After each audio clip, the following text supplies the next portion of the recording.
नमस्ते प्यारे दोस्तों, मैं हूँ आपकी दोस्त नीलम, जो आपके लिए लेके आई है कार्यक्रम सुनो कहानियाँ 90.0 FM रेडियो ऋषिकेश पर। तो आपको कहानियों का बेसब्री से इंतजार रहता है ना, मुझे मालूम है, और मुझे भी इंतजार रहता है आपसे मिलने का। तो शुरू करें कहानी। आज की कहानी है चूहे और हाथी की। आपको जानवरों की कहानियाँ सुनना अच्छा लगता है ना? तो सुनो, कितने चालाक होते हैं जानवर भी, और छोटे छोटे चूहे भी। एक बार की बात है बच्चों, एक गांव में भयंकर भूकंप आ गया, और भूकंप के कारण सारा गांव तहस नहस हो गया। सारे मकान टूट गए, और उस मकान में रहने वाले सभी लोग गांव से चले गए, और वो जो गांव था खंडर हो गया, मकान खंडर हो गए। अब वहाँ कोई नहीं रहता था। गांव पूरा उजाड़ हो गया। गांव में किसी की उपस्थिति नहीं थी। जब उस गांव में कोई नहीं रहता था तो क्या हुआ, घरों में चूहे रहने लगे। ऐसा ही होता है ना, जब जिस जगह पर कोई नहीं रहता तो या तो वहाँ पर चूहे रहते हैं या वहाँ मकड़ी के जाले लग जाते हैं। देखा है ना आपने? तो ऐसा ही हुआ, जब उस गांव में कोई नहीं रहा तो उस गांव में चूहों ने अपना घर बना लिया। अब उन चूहों की संख्या हजारों लाखों तक पहुंच गई। सारी जगह चूहे ही चूहे हो गए, क्योंकि उस गांव में कोई मनुष्य तो रहता नहीं था, और चूहों ने वहां पूरा अपना गांव बसा लिया। अब उस गांव के पास एक बहुत बड़ा तालाब था, और उस तालाब में सभी जानवर पानी पीने आया जाया करते थे। उस जगह में हाथियों का एक झुंड भी पानी पीने आता था, और उनका रास्ता चूहों के घर के आसपास से ही गुजरता था। अब ऐसे में क्या होने लगा कि हाथियों के पैर से वो चूहों के बच्चे कुचले जाने लगे, और कई चूहे अधमरे हो गए। किसी के पैर टूट गए, किसी के हाथ टूट गए, किसी की पूंछ दब गई, और ऐसे में वो चूहे बहुत परेशान होने लगे। छोटे छोटे चूहे बेचारे संख्या में चाहे कितने भी अधिक थे, हाथी से सीधी टक्कर तो ले नहीं सकते थे। हर समय सांस गले में अटकी रहती थी कि न जाने कब कौन हाथियों के पैरों के तले कुचला जाए। अब उन चूहों ने कुछ योजना बनाई। इस समस्या से छुटकारा तो पाना ही था।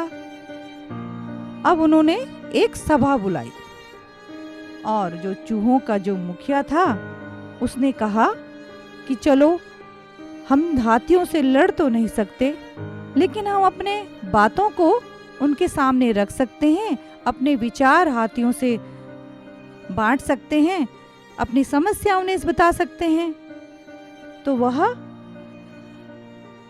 जो चूहों के मुखिया थे वह उन हाथियों के पास गए और बोले, महाराज, हम उजाड़ गांव के खंडरों में रहते हैं, लेकिन जब भी आपका झुंड वहां से गुजरता है तो हजारों की तादाद में चूहे आपके साथियों के पैरों तले कुचल जाते हैं। अगर संभव हो तो आप अपना रास्ता बदल लें, आपकी बड़ी कृपा होगी। किसी विपत्ति में अगर हमारी जरूरत पड़े तो हम आपके काम अवश्य आएंगे। चूहों के जो मुखिया था वो बहुत बुद्धिमान था। वह जानता था कि चतुराई के साथ यदि बुद्धि का संगम हो तो समस्या का हल ढूंढना आसान हो जाता है। यह सुनकर हाथियों के जो सरदार थे वह हंसते हुए बोला, तुम इतने छोटे से चूहे, भला हम भारी भरकम हाथियों के क्या काम आओगे? तुम तो बहुत छोटे हो, और हमें देखो, हमारा शरीर कितना बड़ा है। तुम हमारे काम नहीं आ सकते। खैर, फिर भी अगर आप हमारे पास आए हो तो हम आपकी मदद जरूर करेंगे। चूहों के जो मुखिया थे वह हाथियों के झुंड को, जो उनका सरदार था, उनको धन्यवाद बोलकर वहां से आ गया। कुछ समय बाद एक निकटवर्ती राजा को अपनी सेना के लिए हाथियों की जरूरत महसूस हुई, तो उसने अपने सैनिकों को हाथियों को पकड़कर लाने का आदेश दिया। तब सैनिक जंगल में गए और एक विशाल तथा मजबूत जाल में हाथियों के पूरे झुंड को कैद कर लिया। हाथियों ने मुक्ति के लिए बहुत हाथ पैर चलाए, लेकिन उनकी सारी कोशिश असफल रही। वह उस जाल से नहीं निकल पाए। तभी हाथियों के जो मुखिया था, उसे एक बात याद आई। चूहों के मुखिया ने उनसे कही थी कि कभी समय आए तो मैं तुम्हारी मदद को अवश्य आऊंगा, हमें याद कर लेना। चूहों के जो मुखिया थे, हाथियों के जो मुखिया हैं, उन्होंने जोर जोर से चिंघाड़ना शुरू कर दिया ताकि चूहों के मुखिया तक उनकी बात पहुंच जाए। चूहों के जो मुखिया था, उनको हाथियों की आवाज सुनाई दी। वह समझ गया कि हाथी किसी न किसी मुसीबत में है और वह अपनी पूरी टोली को लेकर के उस दिशा की ओर चल दिया जहां से चिंघाड़ने की आवाज आ रही थी। और जैसे ही वो वहां पहुंचा, देखा कि हाथी तो जाल में फंसे हुए हैं और बड़ी मुसीबत में हैं। किंतु उन्होंने हाथियों को ढाढ़स बंधाते हुए बोला, मित्र, अब चिंता ना करें, अब हम पहुंच गए हैं। अब हमारा काम है कि हम आपको इस कैद से छुटकारा दिलाएंगे। और चूहों के मुखिया ने अपने सभी साथियों को आदेश दिया कि ये जितने भी जाल हैं सभी काट दिए जाएं और हाथियों को मुक्त करा दो। और सभी चूहे लगे जाल काटने। एक तरफ से उन्होंने पूरा का पूरा जाल कुतर दिया और जब इतने सारे चूहे जाल कुतर रहे थे तो धीरे धीरे जाल कट गया और वह हाथी उस जाल से मुक्त हो गए।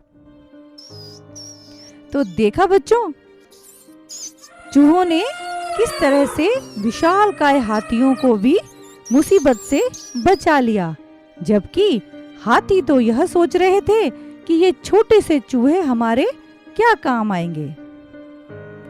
तो बच्चों, आपको इस कहानी से क्या शिक्षा मिली? हमें इस कहानी से यह शिक्षा मिलती है कि किसी भी व्यक्ति के कद को देख करके उसकी ताकत का अंदाजा नहीं लगाया जा सकता। वो व्यक्ति अपनी बुद्धि का अगर सही इस्तेमाल करता है तो वह बड़ी से बड़ी मुसीबत से भी हमें छुटकारा दिला सकता है। तो आप समझे ना, हमें सभी का आदर करना चाहिए, सभी का सम्मान करना चाहिए। तो बच्चों, आपको कहानी कैसी लगी मुझे जरूर बताना। और यदि इस कहानी के संबंध में आपका कोई सुझाव है तो वह भी मुझे इस नंबर पर व्हाट्सएप के द्वारा आप बता सकते हैं। नंबर है 9411392967। तो मैं एक नई कहानी के साथ आपको फिर मिलूंगी सुनो कहानी कार्यक्रम में। तब तक आप हंसते रहें, मुस्कुराते रहें, खिलखिलाते रहें और सुनते रहें 90.0 FM radio Rishikesh. Bye bye बच्चों। बच्चों तुम हो खेल खिलौने